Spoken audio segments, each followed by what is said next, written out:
이번 시간에는 4장 함수를 한번 해보도록 하죠.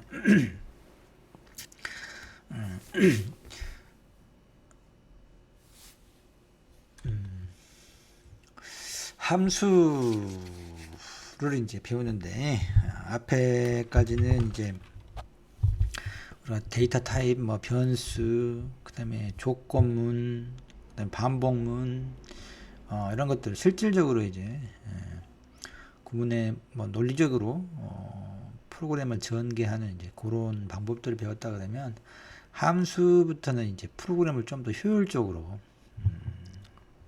할 수 있도록 하는 이제 여러 가지 이제 기능들을 파이썬이라고 하는 언어가 제공하는 기능들을 이제 배우는 건데 실은 이제 그래서 이제 앞에 있는 그 변수하고 여러 가지 데이터 타입하고 그다음에 조건문, 반복문만 있으면 모든 프로그램이 가능합니다.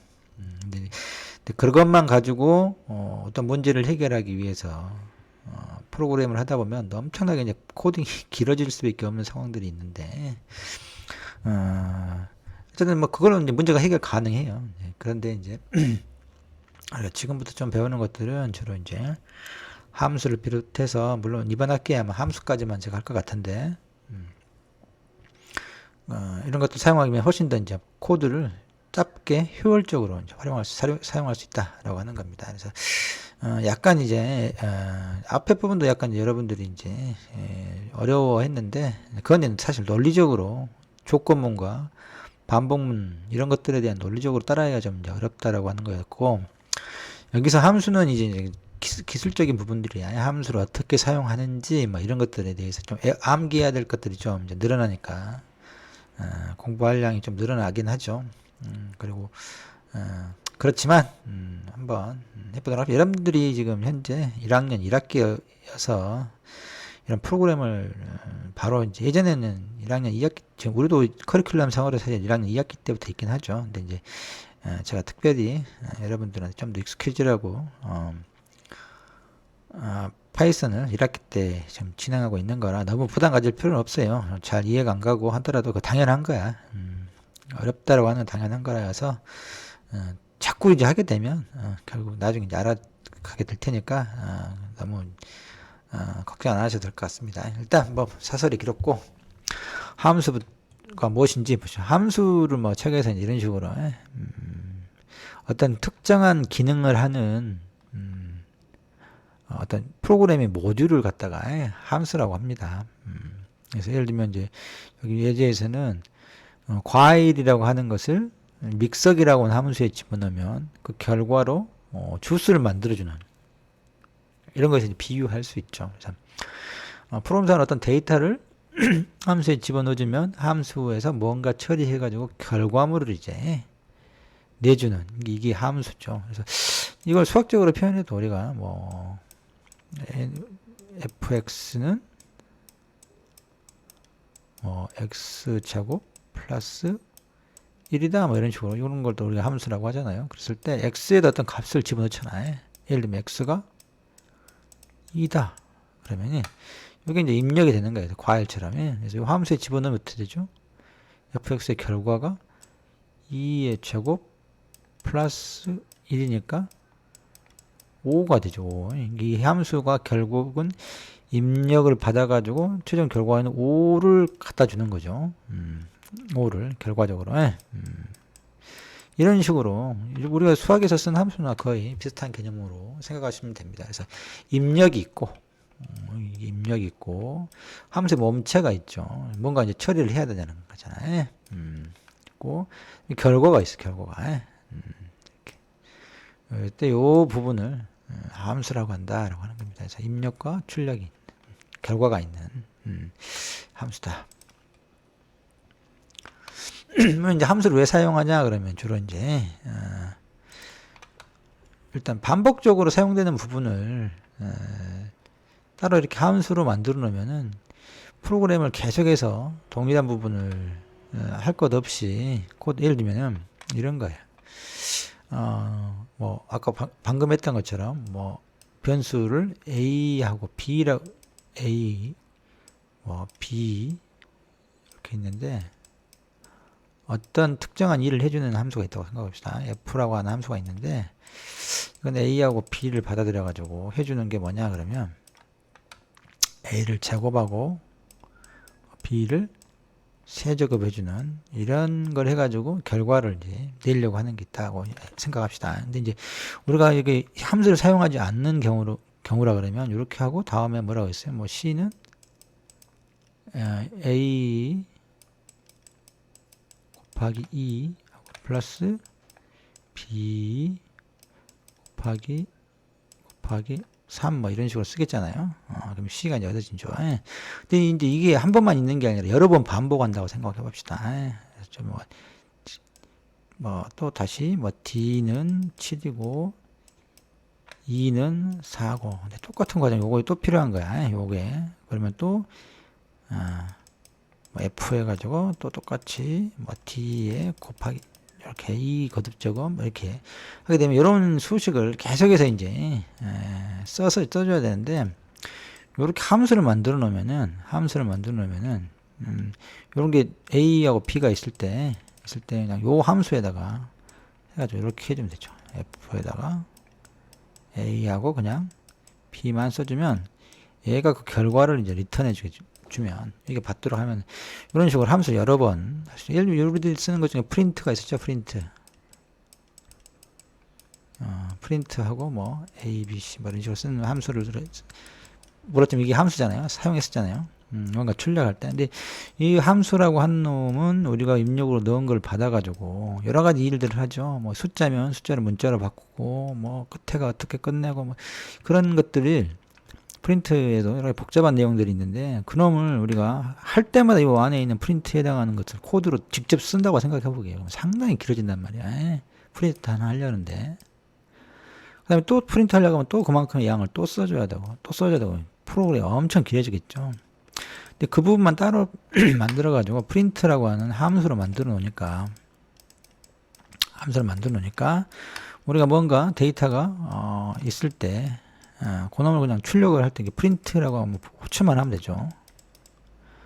이 데이터 입력으로만 넣어주면 지가 그놈을 가지고 출력을 해주잖아요. 화면에 써주잖아. 또 뭔가 다른 데이터가 있다 하더라도 마찬가지고 프린트만 호출해주면 프린트 해줘야 될 그런 기능들이 요 함수 내에 다 따로 만들어져 있어요. 그래서 이렇게 해서 또 반복하고 이런 식으로 하게 되면은 이렇게 여러 번 반복해서 해줄 것도 이 부분을 코드를 실제로 프린트에 해당하는 모든 코드를 써주는 게 아니고 그럼 따로 이렇게 만들어 놓고 그놈의 결과값만 우리가 요구하는 거잖아요. 내부적 여기서 처리를 하고 이렇게 해주면 이제 훨씬 효율적으로 쓸 수가 있죠. 그리고 이제 프로그램이 짧아지니까 프로그램 흐름도 잘 파악할 수 있고 여러 발생 위치도 이제 쉽게 찾을 수 있죠. 파이썬에서 함수를 어떻게 만드느냐? 함수 구조를 일단 보면은 이렇게 def라고 하는 definition이라는 게 있죠. 정의. 함수명과 매개 변수가 있고 실제 이 함수를 통해서 실행할 문장들이 쭉 나오죠. 물론 여기 이제 콜론이 하나 들어갑니다. 그래서 이제 그냥 간단한 예로 더하기라고 해보죠. 애들하고 하는 함수를 만들고 싶다. 요 두 개의 매개 변수를 더해서 결과값을 이제 리턴해 주는 거죠. 물론 이런 함수를 굳이 쓸 필요는 없겠지. 왜냐면 a 플러스 b 정도야 뭐 그냥 코드에다 써도 되니까. 그냥 간단하게 함수를 만드는 방법을 보여주기 위해서 하는 겁니다. 그래서 여기 보면은 def라고 이건 키워드에 예약을 해서 이대로 써줘야 되고 반드시. 그다음에 함수명은 이제 자기가 알아 쓰면 돼요. 사용자가 변수명 붙이듯이 마찬가지로 매개 변수 두 개도 자기가 알아서 쓰면 돼. 그래서 우리가 나중에 이거 add 실제 사용할 때 add 이렇게 호출해서 쓰죠. 1, 2 이렇게 집어넣고 그러면 얘가 얘를 이렇게 이제 가리키게 되는데 그래서 아무튼 그 두 개의 값을 더해 가지고 여기 연산이 들어가고 리턴을 해줍니다. 리턴을 하면은 이 결과 값을 이제 반환하는 거예요. 그래서 C하고 add 1, 2 이렇게 하면은 A가 1을 B가 2를 가리키고 있고 그래서 그 결과를 1 더하기 2를 하겠죠. 그래서 결과 3이 되겠죠. 그 3을 리턴해 준다는 소리는 이 함수의 결과가 3이다. 3이야. 그러니까 C가 이제 3 값을 갖게 되죠. 가리키게 되죠. 이런 식으로 함수가 만들어주고 이런 형태로 구조가 돼 있다 이런 겁니다. 예. 방금 했던 것을 이제 보면 이렇게 한다 이거야. def add a b 하고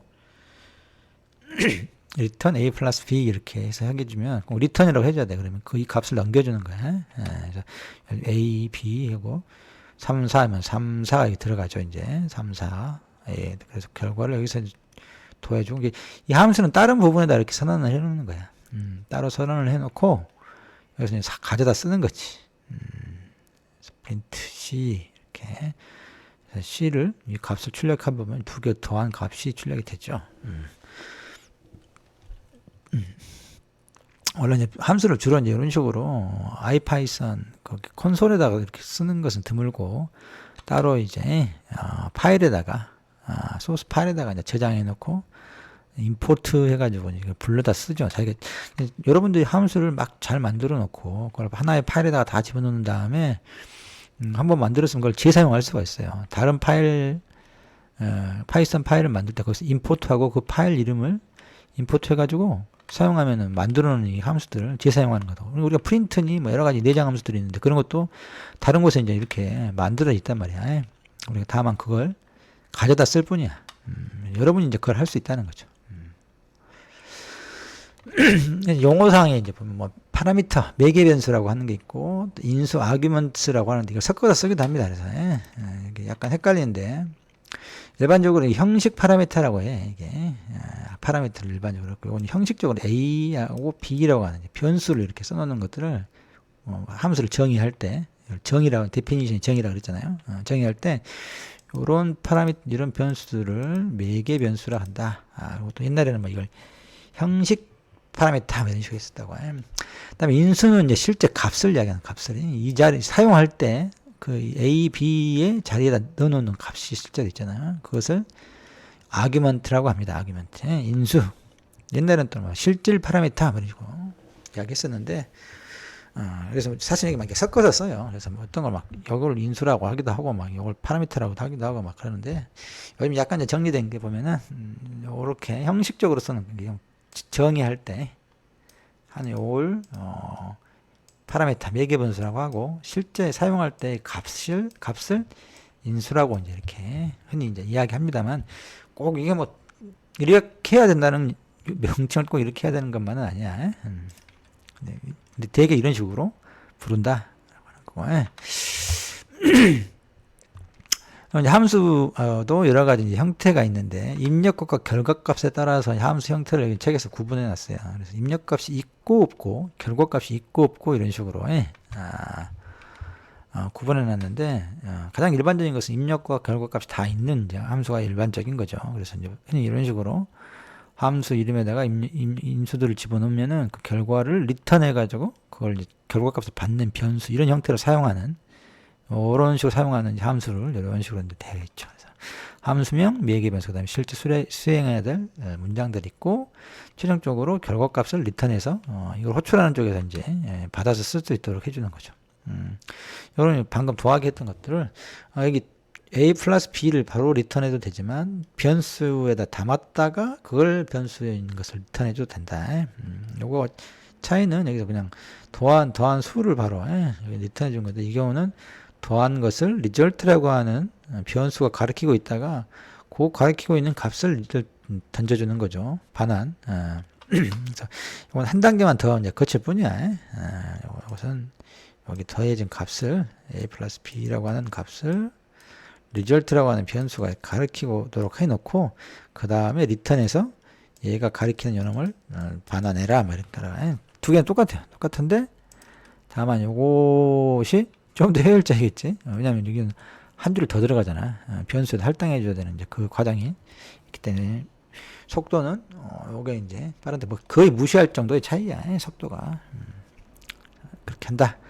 그리고 이제 사용은 뭐 이런 식으로 리턴 값이 있으니까 a라고 하는 변수를 이제 받으면 되죠. 요거 a하고 이거 같아서 조금 더 헷갈릴 수 있는데 그 부분은 좀 더 뒤에 정리해 드리겠습니다. 요거는 별개인데 아무튼 이렇게 이제 사용한다. 입력값이 없는 경우도 있어요. 입력값이 없는 경우도 결과값만 있는 경우. 그래서 형식 파라미터가 없죠. 비워놓으면 돼. 사용할 때도 이제 아무 값도 집어넣어주면 안 돼. 대신 리턴만 있죠. 그래서 리턴 하이 뭐 이렇게 해가지고 뭐 어떤 식으로 이런 식으로 이제 구성되어 있는 함수가 결과값은 반환하는 결과값은 이때 입력은 없는 경우죠. 이런 거 이제 say하고 이렇게 함수로 추려주면은 인수가 없이 요 하이라고 하는 문자를 리턴해주죠. 그럼 A가 이제 그놈을 가리키고 있어가지고 그놈을 출력해보면 하이 이렇게 이제 나오게 됩니다. 예. 그 다음에 결과값, 그 리턴이 없는 함수도 있어요. 예. 입력 인수는 있는데 리턴해주는 게 없어요. 그래서 이런 경우 이제 A하고 B라고 하는 파라미터가 있는데 이놈을 갖다가 출력하고 더한 걸 그냥 프린트만 하는 거죠. 리턴이 없어요. 리턴이 없다. 이런 식으로도 함수를 정의할 수 있습니다. 리턴이 있어야 되는 건 아니니까. 이런 경우는 이제 그냥 뭐 받는 변수가 없어야 되겠죠. 던져주는 게 없기 때문에. 그래서 그냥 호출하는 형태로 쓰죠. 그래서 이렇게 만약에 리턴이 없는데 이렇게 A가 받도록 해놨다 그러면 A가 결과값 에러를 발생하지는 않고 넌 이제 받는 게 없다. 받는 게 없다. 이런 식으로도 함수를 이제 정의할 수 있다. 실용적으로 이제 둘 다 없는 거죠. 입력도 없고 리턴도 없는 이런 경우에 그래서 그냥 안에서 프린트 정도 하고 많은 거야. 이걸 호출하면 안에 있는 걸 출력해주고 많은 형태. 이런 형태로 있는 거죠. 이런 경우는 거의 디스플레이 하는 정도의 함수들이어서 특정하게 뭐 입력도 없고 리턴해 주는 거 없고 어쨌든 이런 식으로 네 가지로 입력과 결과값이 있거나 없거나 둘 다 있는 경우, 둘 다 없는 경우, 한쪽만 있는 경우 이렇게 총 네 가지로 하는데 가장 일반적인 경우는 매개 변수도 있고 입력도 있고 결과를 리턴해 주는 이런 형태가 가장 일반적인 형식이다 라고 하는 걸 알 수 있죠. 그렇지만 아무튼 문제에 따라 자기가 이제 정의하는 함수의 기능이 무언지에 따라서 이렇게 네 가지 중에 하나를 선택해서 그 방식대로 이제 함수를 정의하면 되겠죠. 그 다음에 이제 실제 사용하는 방법도 이제 여러 가지 할 수 있습니다. 아까 인수를 바로 이 자리에다가 그냥 맞게 넣어주는 형태로 사용했었는데 이번에는 형식 파라미터 즉 미개 변수를 명시적으로 이제 지정해 가지고 할 수도 있어요. 여기 A, B 아까는 여기 그냥 3 이렇게 썼으면 되죠. 3 이렇게 아니면 7 이렇게 쓰면 됐는데 그렇게 해도 돼요. 그렇게 해도 되고 이렇게 해도 된다 이 말이야. 명시적으로 A가 3이다. B가 7이다. 이렇게 그럼 안에서 3 더하기 7 해가지고 10을 이제 리턴 해주죠. 그놈을 갖다 출력한다. 근데 이렇게 명시적으로 네개 변수를 지정하는 경우는 순서를 바꿔도 된다. 순서를. 아까 인수를 그대로 쓰면 반드시 이렇게 add 5, 3, 5 이렇게 되면은 반드시 a가 5, 3을 b가 5를 이렇게 가리키게 되는데 이런 식으로 지금 순서를 바꿨죠. 그러면 이 경우는 순서에 상관없이 안에서 b가 요놈을 가리키고 안에서 a가 요놈이 되는 거야. 그래서 매개 변수를 따라간다. 순서를 뒤집을 수 있다. 실제로 이런 식으로 쓰는 경우는 이제 드물죠. 드문데 이제 아주 이 파라미터가 많은 경우가 있어요. 몇십 개 되는 경우도 있거든요. 함수 중에는 나중에 여러분들 보면 그러면 이제 그걸 우리가 순서를 외울 수가 없잖아. 외울 수가 없어서 그런 경우는 이제 특정한 그 값에다가 이렇게 주면은 순서가 좀 흐트러져도 문제없이 함수명 변수명만 매개 변수명만 맞으면 함수가 제대로 작동하게 되는 거죠. 그 다음에 이제 뭐 이런 거 여러분들 벌써 뵙기 때문에 좀 어렵게 느껴질지 모르겠지만 이런 것들도 이제 알아둬야 됩니다. 이 매개 변수에다가 앞에다 별표 하나를 붙이는 에스터리스크라고 하죠. 이런 걸 붙여놓는 경우를 보게 될 거예요. 그럼 이건 뭐냐 그러면은 입력값이 몇 개가 될지 모를 수가 있어요. 아까 함수를 할 때 매개 변수를 우리가 잘 알고 있으면 몇 개 처음부터 2개다, 3개다, 4개다, 이런 식으로, 정해 놓으면은 문제가 안 되는데, 이제 그걸 모를 수가 있어요. 모를 수가. 그래서 어쩔 때는 5개를 입력으로 받을 수 있고, 또 10개를 받을 수도 있고, 뭐 이런 식으로, 그런 경우가 있는데, 예를 들면, 여러분들 예를 들어봐야 사용해 본 적이 없어서 이해가 적절하지 않네. 아무튼 뭐 나중에 이제 그림 그리고 이렇게 할 때, 그래프를 그릴 때 보면은 그 여러 가지 옵션들이 있어가지고 어떤 것은 뭐 값을 주고 안 주고 뭐 이렇게 선택적으로 두 개만, 옵션 중에 두 개만 또는 5개만 뭐 이런 식으로 이제 하게 될 수 있는데, 아무튼 그렇게 가변적으로 매기 변수의 개수를 사전에 딱 픽스 고정해 놓고 숫자를 사용할 수 없는 형태의 함수가 필요할 때가 있어요. 그런 경우에는 이렇게 앞에 변수를 붙이고 그냥 매기 변수 하나만 이렇게 해주면은 그 뒤에 여기다 여러분이 숫자를 뭐 6, 5, 4 이런 식으로 3개를 썼으면 그걸 튜플로 만들어줘. 안에서 튜플로. 그래서 이 매개 변수가 이놈을 튜플로 만들어가지고 그놈을 가리키게 한단 말이야. 6, 5, 4 하고 이 매개 변수가 A였다가 하면 A 이렇게 변수가 해가지고 이렇게 해서 A가 튜플이 되는 거죠. 튜플을 가리키는. 그래서 뭐 3개면 3개, 4개면 뭐 4개 이런 식으로 그때그때마다 여기다 집어넣어줘. 실제 사용할 때 그 인자의 개수가 몇 개냐 상관없이 함수에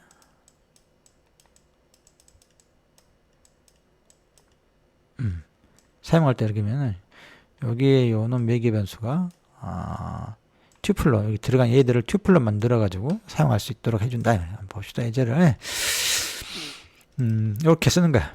정의할 때 정의에서 이렇게 별표하고 아거스라고 실제로 이제 안에서 사용되는 것은 요 아거스라고 하는 요 변수명으로 사용되는 거예요.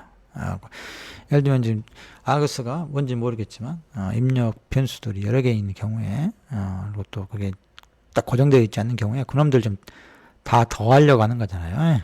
그래갖고 그 썸 전체를 더해가지고 그 결과를 리턴해 주려고 하는 건데 초기에 이제 리절트를 0으로 해놓고 흔히 봤죠. 포문을 통해서 아거스가 이제 튜플이 되는 거야. 튜플 하나씩을 가져다가 리절트에다가 더하고 또 그 더해진 리절트를 다시 또 하나를 불과해서 더해가지고 또 리절트가 그놈을 그렇게 누적하는 거잖아요. 이렇게 이 코드가 자꾸 눈에 익혀둬야 돼. 요 리절트부터 이렇게 초기에 초기화를 0으로 해놓고 리절트를 그대로 리절트에다 현재 읽어드린 다음에 이렇게 하게 되면은 누적하는 거지. 여러 번 했으니까 한번 여러분이 할 수 있을까 생각하고 한번 그렇게 해서 최종적으로 그 리절트를 리턴해주면은 아기스에 해당하는 들어온 여러 가지 값들을 다 더해가지고 누적한 합을 리턴해주는 형태죠. 이렇게 쓸 수 있다. add 매년 1, 2, 3 이렇게 썼죠. 3개를 더한 거죠. 아거스가 내부적으로 요 안에 내부적으로 아거스가 1, 2, 3이라고 하는 투표를 만들어가지고 그놈을 갖게 된단 말이야. 그래서 요거 처음에 1이, 다음에 2가, 다음에 3이 이렇게 3개가 다 더해지는 결과가 나오죠. 프린트해보면 리턴은 6을 해주겠죠. 그래서 6을 출력하는 겁니다. 근데 여기는 3개였지만 여기는 10개를 더하죠. 10개를 이런 식으로 가변적인 거야. 사용할 때 그러면 만약 이것을 이런 식으로 가변적으로 사용할 수 없도록 해놨다가 어떻겠어요? 3개짜리도 만들어놔야 되고 10개짜리도 만들어내야 되고 엄청나게 함수를 동일한 걸 그렇죠. 매기 변수만 다른 형태로 해가지고 만들어놔야 하잖아. 그럼 함수를 아주 많이 만들어야 되겠죠. 그러면 복잡해지니까 이런 식으로 하는 거예요. 그래서 이제 만들려면 요 경우는 이제 또 요 안에서 함수 안에서 아거스가 요 놈을 가리키겠잖아요. 그래서 여기에 포문에 돌 때 i가 처음에 요놈 2, 3 차례대로 이제 하나씩 i 값이 들어오면서 그러면 현재 리절트에다 계속해서 누적해서 합해가죠. 그래서 총 1부터 10까지 합한 결과를 최종적으로 리절트가 갖고 있다가 리턴해 주는 거죠. 반환해주면 그럼 출력해보면 55가 되더라. 1부터 10까지 더하면 55가 되죠. 이런 식으로 이제 사용하려고 하는 겁니다.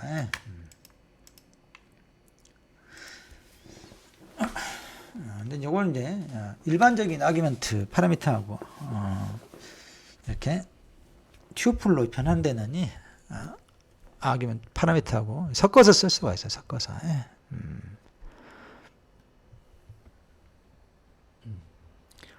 그럴 때는 반드시 요건 초이스라고 하는 것은 이제 딱 정해졌다는 거죠. 반드시 있어야 되는 거고.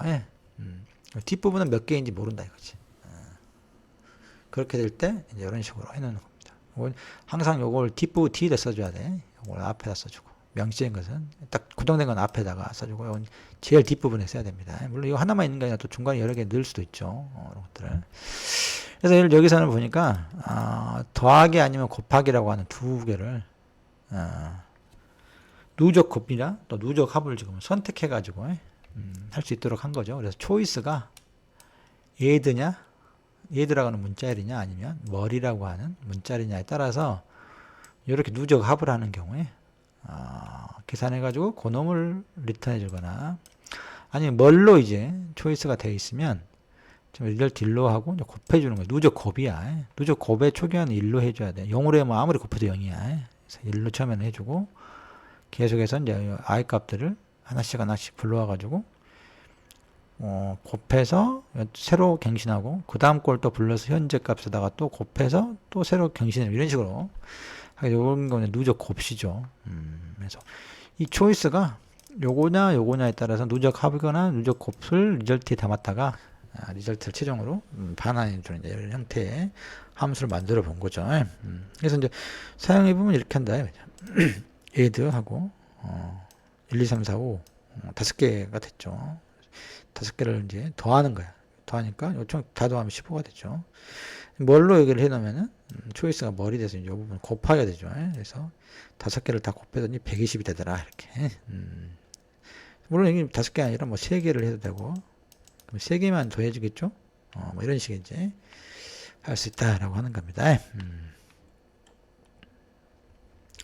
그다음에 이제 키워드 파라미터도 있어요. 키워드 파라미터도. 방금은 다 이제 투플로만 되는데, 여기는 별표를 2개가 있죠. 이렇게. 키워드 약자로 KW args 이렇게 있습니다. 키워드 args. 이 경우는 이제 개념은 비슷해. 앞에 요 경우하고. 근데 다만 딕셔너리 형태로 저장이 되고, 반드시 파라미터 값하고 파라미터하고 인자값 이런 형태로 입력을 해줘야 돼. 이 부분이 딕셔너리를 만든다라고 생각하면 돼요. 별이 2개 붙어가지고. 마찬가지로 몇 개 있는지 몰라. 몇 개 있는지 모르고 사전에 정의되지 않았어. 몇 개인지 고정되지 않았다. 이렇게 하나를 해줘도 돼. a equal 1 하게 되면 내부적으로 kw args라고 하는 애가 이렇게 만들라고 가르쳐. 앞에 있는 것을 키로 하고 뒤에 있는 값으로. 딕셔너리잖아요. 2개를 할 수도 있죠. 2개를. 2개를 이렇게 해주면은 각각의 name과 age가 키로 사용되고, 함께 줬던 값을 쓰는 거죠. 뭐, 딕셔너리는 뭐 정렬이 의미가 없으니까 이런 식으로 안에서 KW args라고 하는 게 딕셔너리를 가리키고 있단 말이에요. 이렇게 딕셔너리를 안에서 사용하면 된다. 라고 하는 겁니다. 반드시 입력을 이런 식으로 해줘야 된다. 변수명과 키로, 변수명과 값을 딕셔너리에서의 키 밸류로 이렇게. 여기 사용하는 방법이 좀 다르죠. 여기서는 그냥 값만 넣어야 돼. 값만 이런 식으로. 값만. 얘는 얘는 이렇게 키 밸류 형태로 변수값 이런 식으로 넣어주면 그게 몇 개가 됐든 간에 결국 얘가 이제 그걸 이렇게 딕셔너리로 만들어 가지고 우리가 딕셔너리 사용하는 거하고 동일한 방법으로 이제 사용할 수 있습니다. 그다음에 이제 초기값도 이렇게 줄 수가 있어요. 초기값은 name, old man 이렇게 이제 3개의 변수가 있는데, 정의할 때 그냥 여기다 이렇게 값을 줘버리는 거예요. equal하고. 처음 보죠, 이제. 이 사용이 아니고 정의, definition, 정의할 때 요것들 둘은 이제 값을 준 게 아니고 나중에 이제 인자로 줘야 되는데, 요 man이라고 하는 애에 대해서는 equal하고 true라고 값을 줘버려. 그러면 요 함수를 호출할 때 name하고 old는 여기 밖에서 이렇게 데이터를 줘야 되지만, 여기 man은 안 써도 true로 되는 거예요. 안 써도 안에서는 true로 디폴트 값을 주는 거예요. 물론 이렇게 줘도 됩니다. 그럼 man이 true로 가르치지. 근데 같으니까 안 줘도 돼. 근데 이제 false인 경우는 이렇게, false는 이렇게 명시적으로 여기를 false 이렇게 해줄 수 있죠. 그러면 초기는 true로 돼 있지만 false를 주면 이게 이제 false로 바뀌어요. 이렇게. 그래서 이제 요렇게 하는 기능은 초기값을 주는 것은 이제 디폴트라고 그래가지고 그러니까 사용자한테 선택사항을 전적으로 다 맡기는 게 아니고 기본으로 이렇게 이제 정해 놓으면 나중에 함수를 사용할 때 편하잖아요. 특별하게 예외적으로 이제 변경시켜줘야 될 경우만 값을 명시적으로 집어넣도록 하고, 그렇지 않은 경우라면 그대로 그냥 놓고 여기다 이렇게 써진 대로 놓고 하겠다 그래서 이렇게 반드시 집어넣어줘야 될 인자들만 사용할 수 있도록 하고, 이 부분은 뭐 이렇게 바꿔줘야 될 경우만 하고, 그렇지 않으면 그냥 맨이라고 하는 파라미터는 true로 쓰겠다 이런 식으로 해줄 수 있기 때문에 훨씬 이제 나중에 사용할 때 편하죠. 그래서 이런 식으로 초기값을 줘가지고도 함수를 정의할 수 있다라고 하는 겁니다. 근데 이제 초기값을 설정할 때 주의사항은 반드시 이렇게 초기값을 주는 것은 가장 맨 뒤로 와야 된다. 맨 뒤로. 맨 뒤로. 이런 식으로 중간에 놓으면 name true 이렇게 old 이렇게 안에다 중간에 주면은 에러가 된다. 에러가. 왜냐 그러면은 이거 생각할 때 이 박응용 27 이렇게 줘버리잖아. 그러면은 이게 old로 가야 되는데 true로 하고 이렇게 헷갈려버린단 말이야.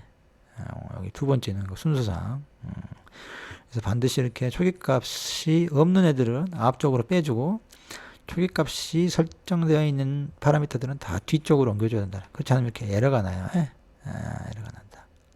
그래서 요것처럼 초기값이 있는 파라미터는 반드시 가장 뒤쪽에 둬야 돼. 에러가 안 난다. 여기까지 해서 함수 첫 번째 걸 마치고, 두 번째 것은 다음 동영상에서 보도록 하죠. 지금 뭐 실습을 내가 수업 시간에 해야 되는데 좀 수업 시간에 할 기회가 별로 없을 것 같긴 한데, 아무튼 여기까지 다음 함수에서 보도록 하죠.